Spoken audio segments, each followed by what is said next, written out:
My name is Logan. Yep. I'm a modern learning resource teacher with the Peel District School Board, and I'm joined tonight. Emily Farkas, also modern learning resource teacher. And Luke Mahoney, I'm the coordinating principal for Modern Learning. Okay, and tonight we're going to look at Brightspace and Gradebook.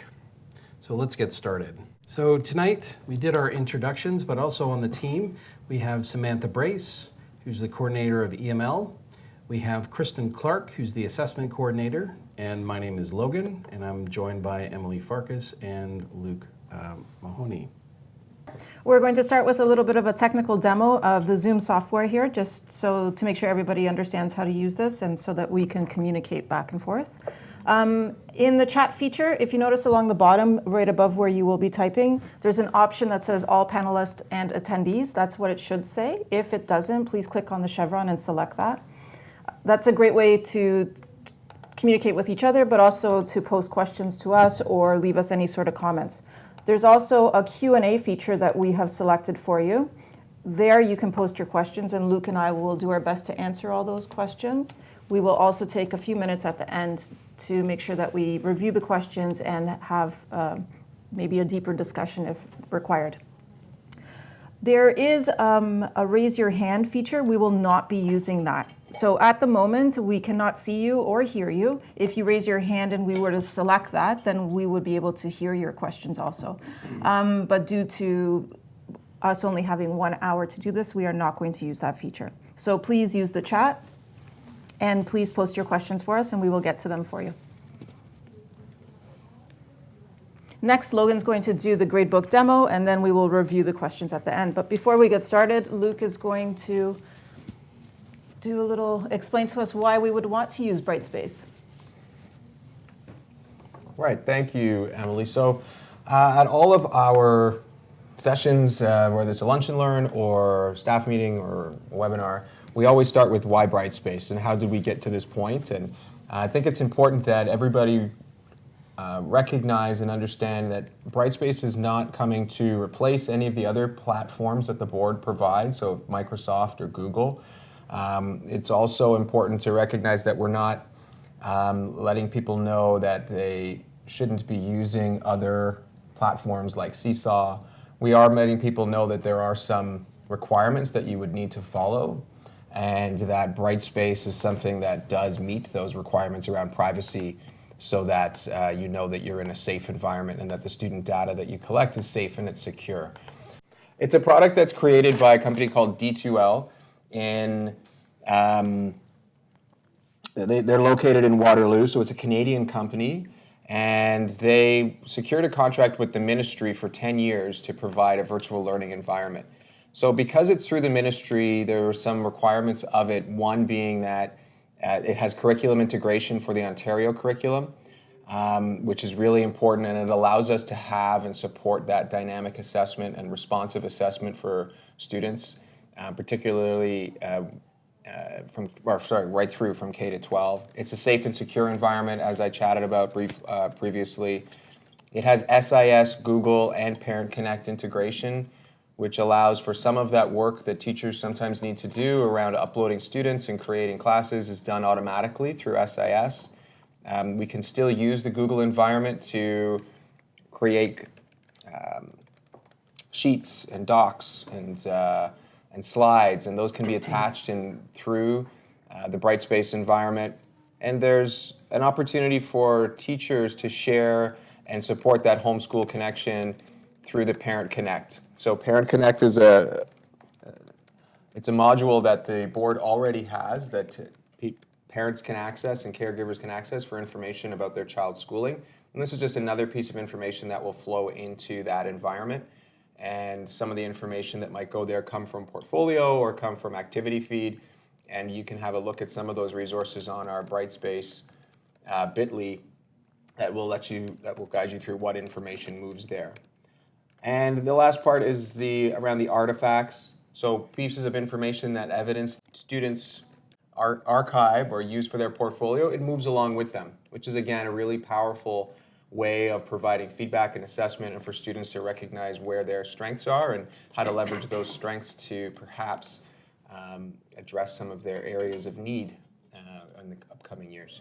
So that's a really broad overview. If you have further questions about that, I encourage you to go to the bit.ly, so bit.ly/Brightspace Peel, or contact your MLRT for some more information.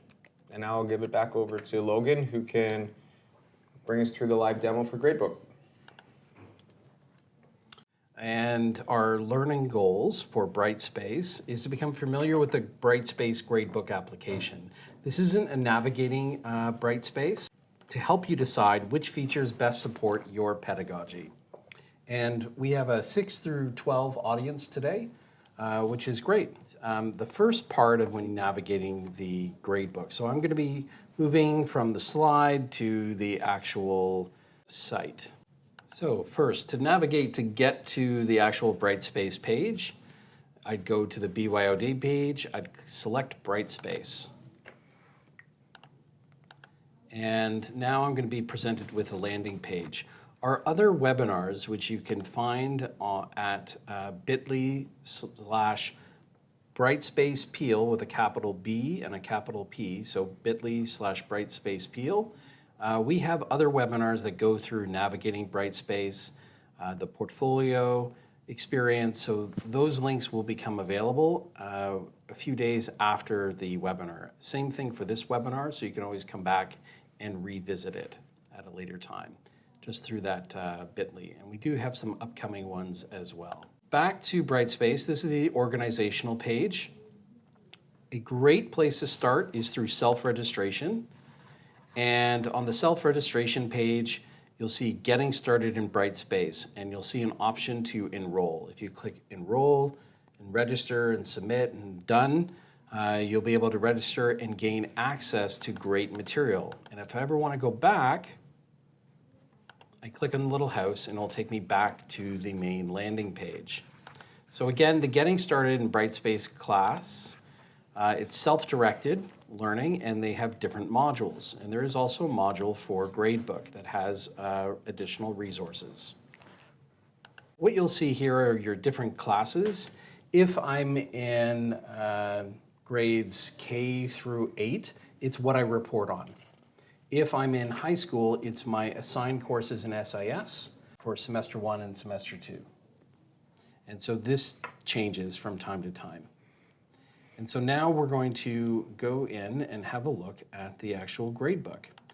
To get there, I would open my course and I would click on Assess Tools and then Grades. And this is just getting started. Now I actually have a template built into this class. So we're going to make some changes and I'm going to take you through step by step. And please continue to post questions in the chat in case I need to go over something again or if something's not clear. With Brightspace, it's considered a first party. So it means that first name, last names, numbers, and in the fall, student photos will be available in the actual portal. And why would that be important? A seating chart and getting student photos. So again, looking at grades, I'll see 4 different things across the top. Labels, I'll see Enter Grades, Manage Grades, Schemes, and Setup Wizard. The first stop is going to be Schemes. Now, under Schemes, you're going to see 2 sections with 2 different headings. You're going to see Organizational Scheme, and you're going to see Course Schemes. If this is a new shell, that means I won't have anything in my course scheme. So what I need to do first is I need to copy a scheme in. And I'll go through in a minute what the scheme actually looks like, how it impacts the gradebook.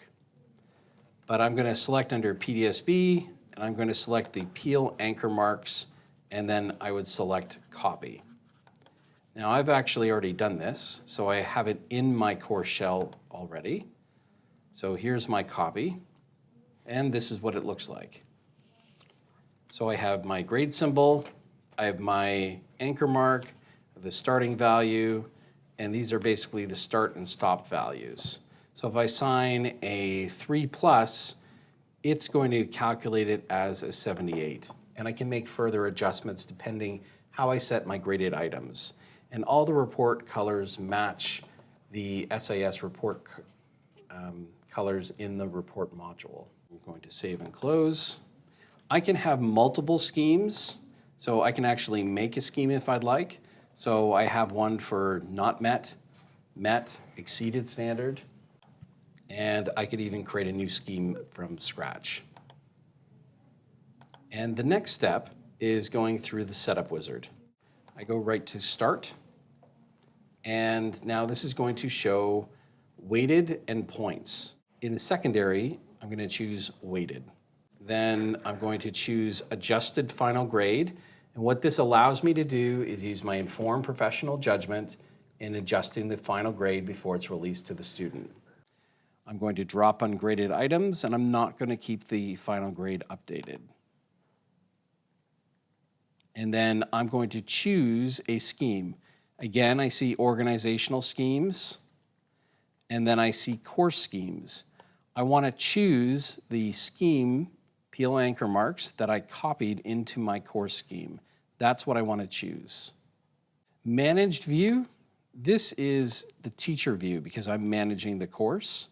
This is how I would like the student view to display.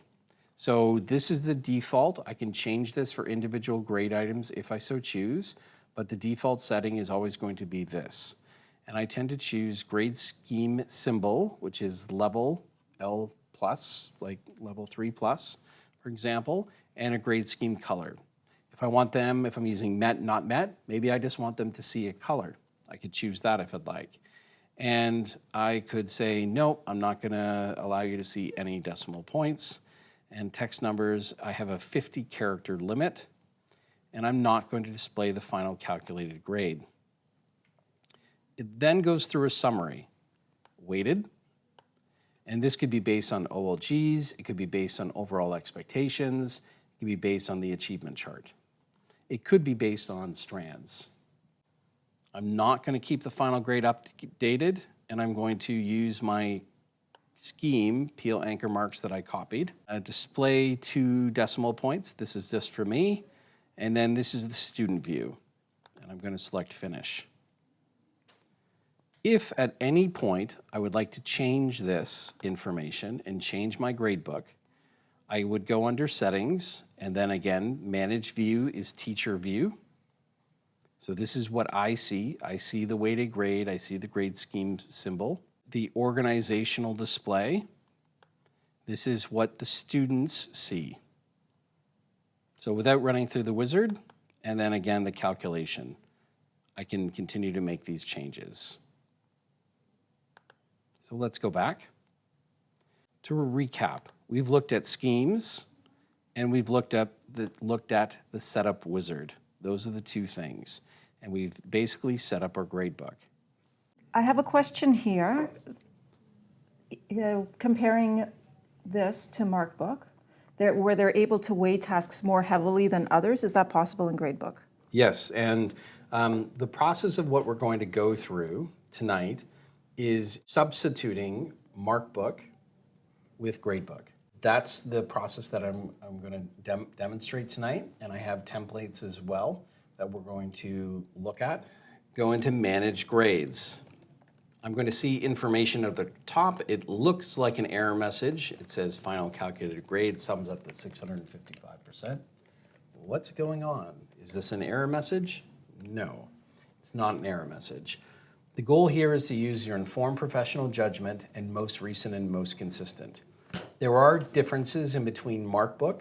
The Brightspace Gradebook does a weighted calculated average based on categories and based on graded items. So I can weight individual graded items.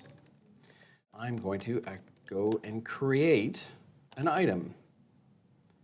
And I can choose it to be numeric if I'd like. I'm not actually going to put it into a category. I can weight it if I'd like, but I'm not actually going to worry about that right now. And there's a reason. The default grade scheme I'm going to keep, and I'm not going to attach a rubric. And then I'm going to save a new. Now I'm going to choose a select box. So here are the differences in between the two. There's a numeric, which is like 15 out of 25.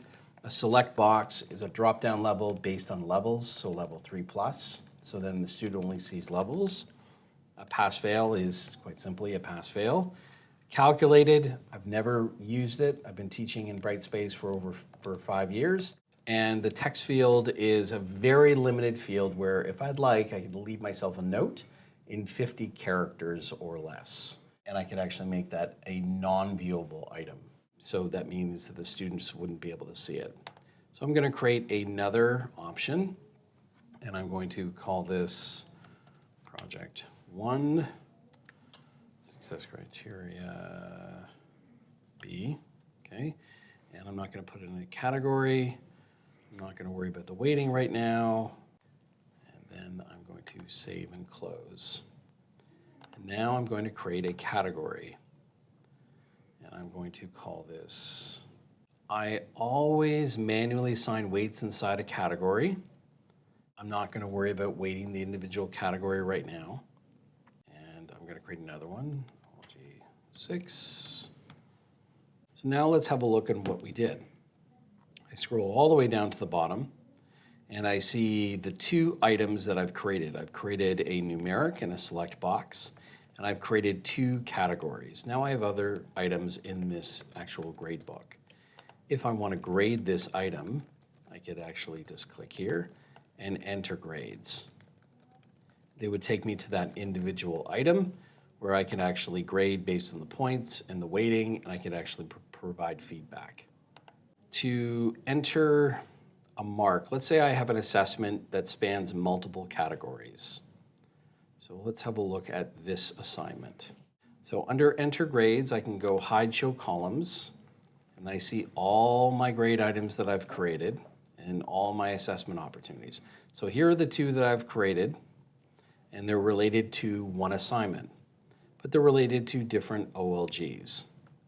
And this is an interactive spreadsheet, so it means that I will only see the items that I have checked off. So I'm going to remove those, and I'm going to just put these items and save.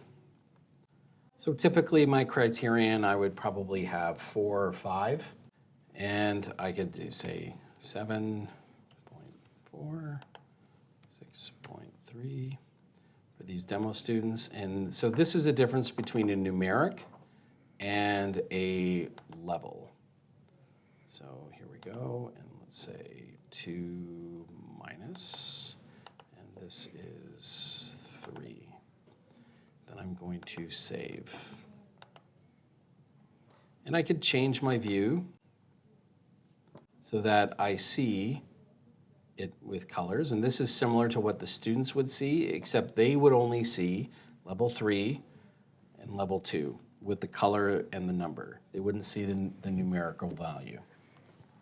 And under Manage Grades, if I go back here, so notice, after I've run through the setup and the schemes, all that I'm going to is Manage Grades and Enter Grades.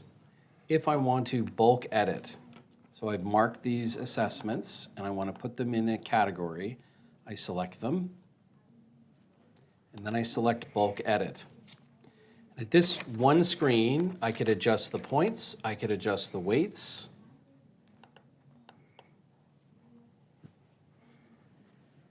I could adjust the grade scheme, and I'm going to put it into this category and into this category.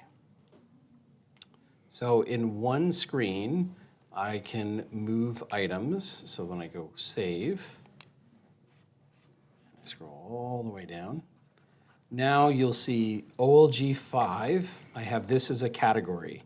Notice the difference in between the two of the positioning. And this is a graded item. If there's an indent, it's a graded item. So I've now broken that assessment up into the individual categories so I can report on them. So someone was asking about flags and graphs. So if you go back one screen. To probably here, they were probably talking about Yes, this. Okay. exactly that. Yep, okay. So with this, A flag is I could flag a student. So if a student is at risk or struggling or needs some additional support, I could put a flag as a visual cue for me as the teacher so that I know that I need to follow up with either the child or with the parent or the admin team as So well. the students wouldn't see that? No, Okay. no, it's mainly, it is just for the educators. And the graph is the actual student, the progress. Often what happens is we have to produce a gap analysis report in secondary. How many opportunities did they have to demonstrate their learning? Part of this report could be this grades progress. So then I see all of the work and we see the content and how they have interacted with the course. This is if I'm fully embedded in Brightspace. And this will become even more powerful with something called Expectations Progress, which is coming out in the fall. Because then you will actually see how the student's performing against expectations. And you will literally see a gap if they have not demonstrated the provincial standard. Great way in one spot to get a student report. But that's just part of the report because we're really focused on the gradebook. So now going back to the gradebook, if you've used D2L and Brightspace in the past, when you're talking about it pre-populating, there is a way that I could build an assignment, attach a rubric, and have that automatically feed into the gradebook. However, the challenge with that is it only feeds into one. Under Hide Show Columns, you choose what items that you're going to see in your actual gradebook. So I'm going to uncheck everything. And one of the other things we need to do in producing, or we may need to do in producing a gap analysis report, is to be able to print a report about the grade, how the student actually did. In this example, I have different categories set up. These could be based on the overall expectations. So in English, it could be reading, media, writing, for example. I have OLGs, these are just placeholders. It could be thinking, communication, application, knowledge. For each of these graded items, it will do a subtotal and a calculation. So the objective is in each of my categories, I would click subtotal. But I want to actually show, before I do that, I just want to show you another example with the assignment. Each success criteria would align with one of my categories. And you need to pay attention to your naming convention of your graded items. Because with this process, and again, this is set up so that you're substituting the Markbook workflow, meaning that I have one window open for Markbook. This is what I would normally do. And I have my other assessment and my evidence in the other window. So this is not taking advantage of the automation part of Brightspace. This is just substituting the workflow because a rubric only feeds into one graded item. So if I click on Save, and now I see an assignment, and I'm just putting in marks. If I want to provide feedback about one of these expectations, I could select Grade All, and I need to click Save. And this is when and where I can actually individually grade if I'd like, or I could actually provide feedback for those students. And if I click on feedback, this is what the feedback screen looks like. I can also write myself a private comment about that particular criterion. Oh yeah, absolutely. The OLGs can be totally teacher created. The example that I'm showing you is just placeholders. So I've kind of roughed out the shape of what my assessment in my gradebook is going to look like. And I could build it on the fly as well. So if I use the achievement chart categories, I would have them set up 17.5 each, because then it's evenly weighted. I could provide a web link. I could select a file. I could link to a YouTube video so I could really provide some interactive and responsive feedback for some additional supports for that actual student. And comment. I'm going to save and close. And that's how you provide feedback for a graded item. So I have my 3 students here and I've entered a grade. I've recorded their assessment opportunity, and then this is similar to what the students would see, but they wouldn't see the actual number, they would see just the actual level. So now what I need to do is I need to move them, these graded items, into a category and maybe adjust some weights. So let's do that now. So I'm going to look here. Here's my assessment. And I'm going to select bulk edit. And I could adjust if there are points. Let's say this part is weighted more, and this one is weighted less, and this is in between, and then this is this, okay? And now what I'm going to do is I'm going to move them to categories. So I'm going to put this into OLG1. This could be reading, writing for English.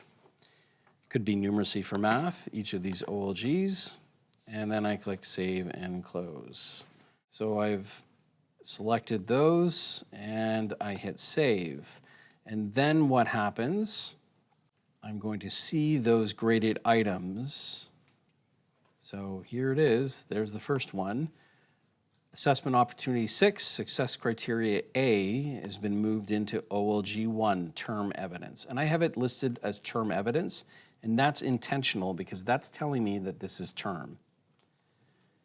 Success Criteria 6, and again, this is Term Evidence.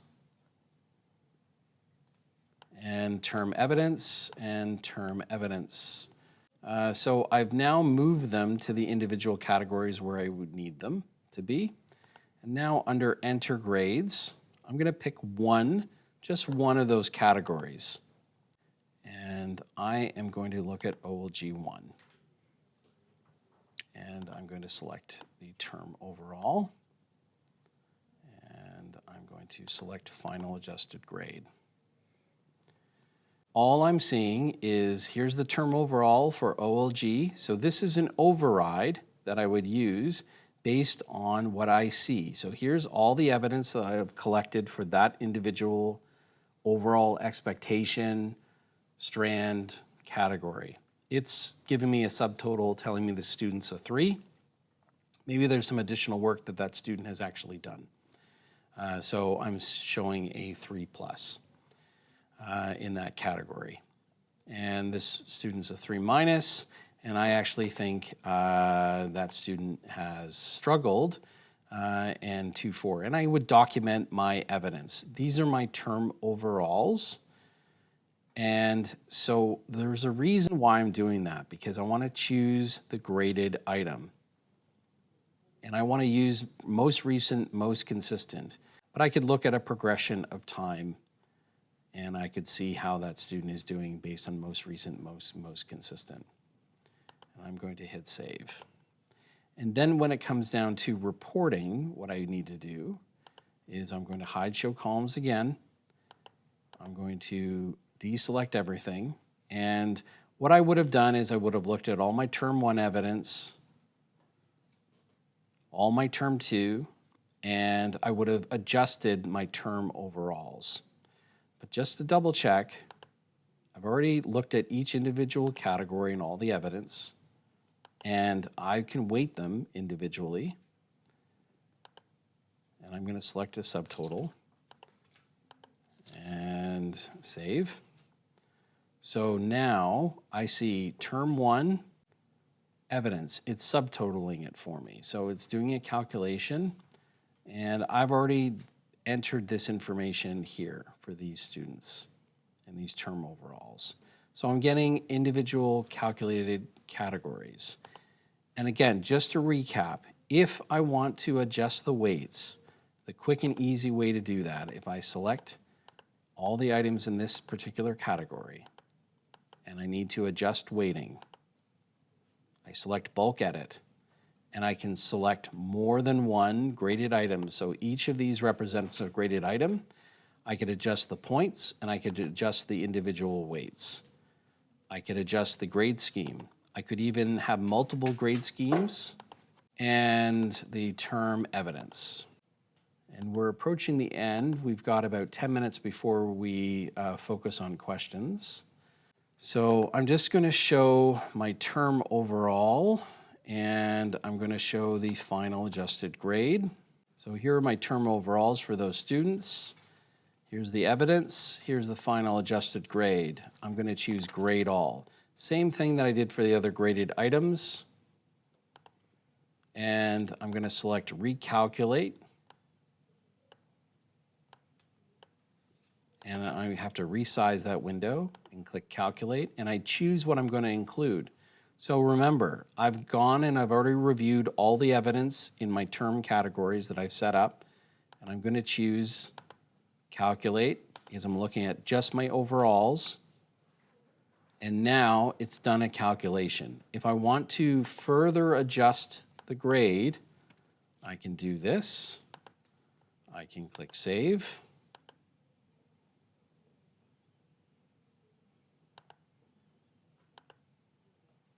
And notice the grade has changed for that individual student.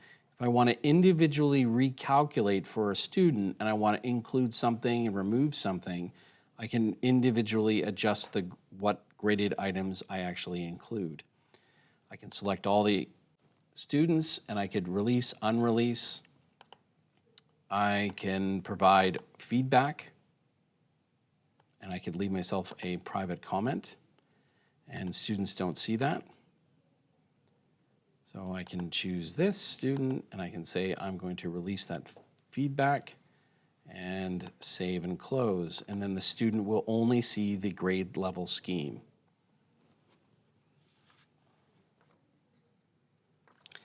And where this came from as far as a template is Assessment Policy 14. And this is really important because students have an opportunity to demonstrate what they know and what they can do as it's tied to curriculum. And we want to make sure that we're being transparent. And in the time that I've been using this, it's really important to make sure that I'm being consistent with my assessment strategy and that students are kept up to date, and parents as well, on performance. And there will be parent portal, so parents will have access to assessment evidence as we go through. And so it really cuts back on the back and forth with the students, but with growing success, we want to make sure that we are creating opportunities. There's also opportunities to look at overarching learning goals and learning maps depending on where you are in your assessment journey. If we want to see what a learning map looks like, I'm using the rubric tool and I've created an actual learning map. And we'll have additional supports in that getting started. And if you haven't had a chance yet, make sure you tweet out #PeelVLE. It's a great way to communicate with other educators about how you're using Brightspace, and we'd love to hear about how you're using Brightspace to support all the learners in Peel. So getting back to the gradebook, so we've looked at different schemes, and I'm going to show you another gradebook very quickly. A quick, easy way to get started if you're importing a course from the OERB, and there'll be additional supports on how to actually do that. I could actually import an entire course. So for example, careers this summer, I'm going to import the new careers course from the OERB, everything's set up, and then I just tailor it to meet the needs of my students. But another way to set up a gradebook is a 70-30 split. And again, I'm focused really on secondary because we're looking at substituting Markbook. So I have graded items, and I've basically created all these graded items, success opportunities. I have some infographics, and I could weight things as 0. So if it's formative learning, I could weight them as 0. So I could still track that actual learning. and then I have my final exam. If you go into the Getting Started course, in Gradebook, in that module, there's a link where you can actually download these templates and you can actually play with them yourself so you can explore. If you have further questions, reach out on Twitter with hashtag PLVLE. These graded items are all numeric. If I edit a graded item, this is where I can change things. Max pulls, okay, and what the student sees, what I see. I can set release conditions, meaning that I can hide this grade item, make it always visible, only visible after a certain date, and I can set release conditions so that they're only going to see this if feedback has been given. One of the things that someone was asking is, what does that workflow look like as far as automating an assignment and getting that fed into the actual gradebook? So with this, what I'm going to do is I am going to go into assignments. So here's an assignment that I've created, and I'm going to edit this assignment just to show you. I could add an attachment, I could record audio, video instructions, I could say this is an individual, I can say this is observed in person. And one of the great things about Brightspace is the fact that it talks to other platforms. And one of the platforms that it talks to is Turnitin.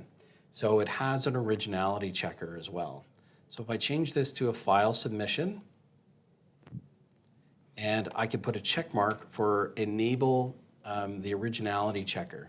And what that does is it gives me a modified version of Turnitin, and students would actually see the feedback and comments that I leave inside the Turnitin interface.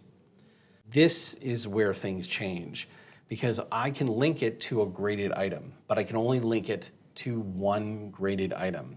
And often what educators like to do when they set up their assessments is they are looking at multiple expectations.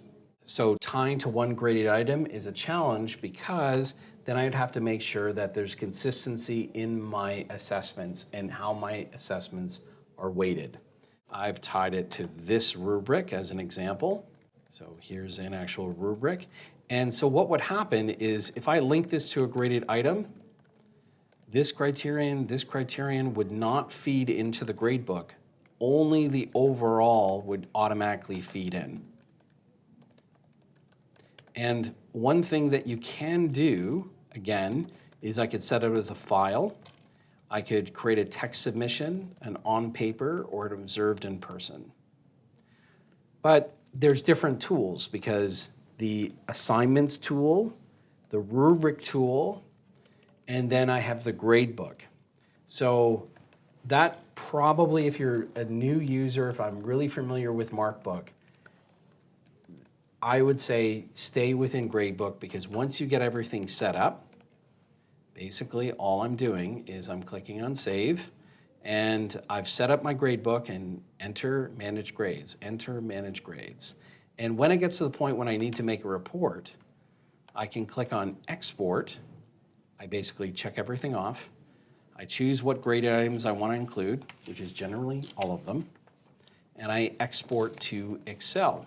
This is what I would see, and what I would need to do is, if I have an individual gap report that I need to produce, I would actually remove everyone else from that report, because it's an Excel spreadsheet. So we're getting to the point for questions and feedback, but one pro tip, because of that question about using Gradebook, multiple tools, remember the word category is going to show up in all of them. And if I create a category in rubrics or in assignments, it's not going to show up in the gradebook. So that's just something to be aware of. Can you export the grade template to another shell? Absolutely. So this is great. As an example, I will very quickly show you how to do that. And I would do the reverse if I am doing an import-export. So if I'm importing, I would actually do the reverse. So this is a great way for a course team to collaboratively build towards building out a gradebook. Some schools, what they're doing, course teams are saying, I'm going to work on this unit, I'm going to work on this OLG, and they're dividing and they're working in collaboratively one shell. So I'm going to export. I'm going to select course package. I'm going to click Start. This is the same process what I go through every semester when I back up my course. But if I'm just backing up grades, and this is not going to back up this individual student grades. These are just the graded items. So no student content is being backed up. So no exemplars, no marks. It's just your graded items that you can import into another course. I'm going to select grades, and I'm going to click on Continue. And now I'm going to get an export of that file. It'll take a minute. So do we have another question? We do. Is there a practice shell for people to practice with? If you do not have a shell and you want a practice shell, what I'd suggest you do is open up a heat ticket, and they can activate an empty shell for you that's not attached to any course. So when you do open that ticket, please make sure to put in your P number. It will not be connected to SIS, so that shell will always stay open for you. It will not be closed at the end of a semester, and you don't need to archive the information in that shell. Yeah. But if you were to use it as your actual course, you would have to add students manually. Right, and I'm going to click and download and export. So then I get a zip file, and I'm going to click Done. And then if I was going to import, I would do the reverse, import. And then I'm going to show this in Finder. I would drag and drop that file. Notice I don't see that window. Okay, you have to make sure, and often I find that I need to resize this window. That happens to me all the time when I'm doing an import-export, and I would just select Import All Components. So where I would use this is, for example, if there's an LTO coming in or a new person teaching a course, we've already built out all our assessments. This is a great time saver. So one other question is, if you have one assignment, are you able to grade it under multiple categories, for example, writing and media? I go under Manage Grades. So here are my categories. This could be writing, my term 1. And I could rename these. I just have these as placeholders. And I could have my other term evidence, media. And again, in the example that I went through, I've named these assessments. So this one, this one, this one. Notice it says Assessment Opportunity 5. That means they're all related. If this is Assessment Opportunity 5 and it's an essay or a project, I would just make sure that's what that is. And then Success Criteria A, I would rename that with media. And then the other one could be writing, Success Criteria B, writing. And that would tell me which category to move it to. Because when I go under Bulk Edit, and this is under Manage Grades, I can scroll across. And if I'm having trouble with the scroll, I can click on the arrow. Or the other thing that I can do is I can adjust the zoom so I can see everything. And then I can adjust the categories. So I can move them into the category. So the first thing that I do is I create 4 or 5 graded items, and I assess and I record and I give feedback. Then after I've done that, to help me with my reporting and to make sure I'm moving them into the appropriate category, whether it be reading or media, I then go under Bulk Edit, under Manage, and I move those graded items. And so that's how you do that. And then in this screen, I could also further adjust the weighting and the points. Thank you, Logan. That's wonderful. You're doing a great job. One other question that I still have here is if you're importing a grade, you're putting an input of a grade out of 10. So you've assigned it a points. Why do you also need to level it? Shouldn't that happen automatically? Because we noticed when you were doing the demo, you were selecting both options. This is one of the things that you have to pay attention to. The max points is just a default. I have to have a point level in there to create a graded item. But I'm paying attention to the level, I'm not paying attention to the points. But again, it could be 25, it could be 30, it could be 15. The big thing to pay attention to is the weighting, because depending how I weight things in a category and the ideal way to set it up. Notice this category, and again, using our previous example, reading, is weighted as 25. And this is weighted as 0. So this could be formative work if I want.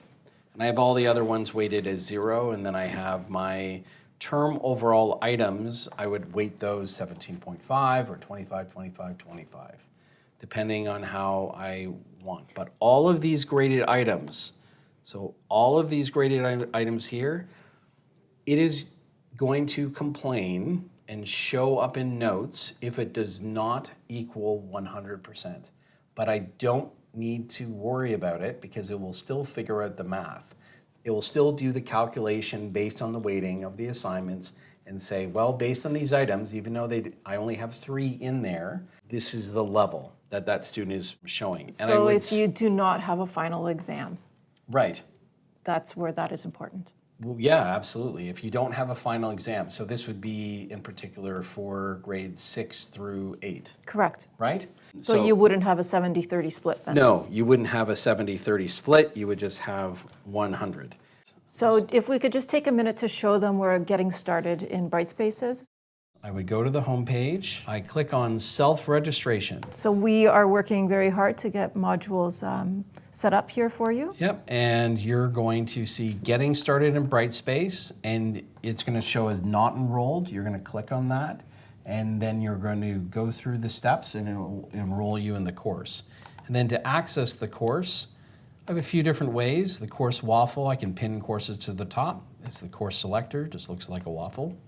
These little notifications, it prompts me that something's going on in that course.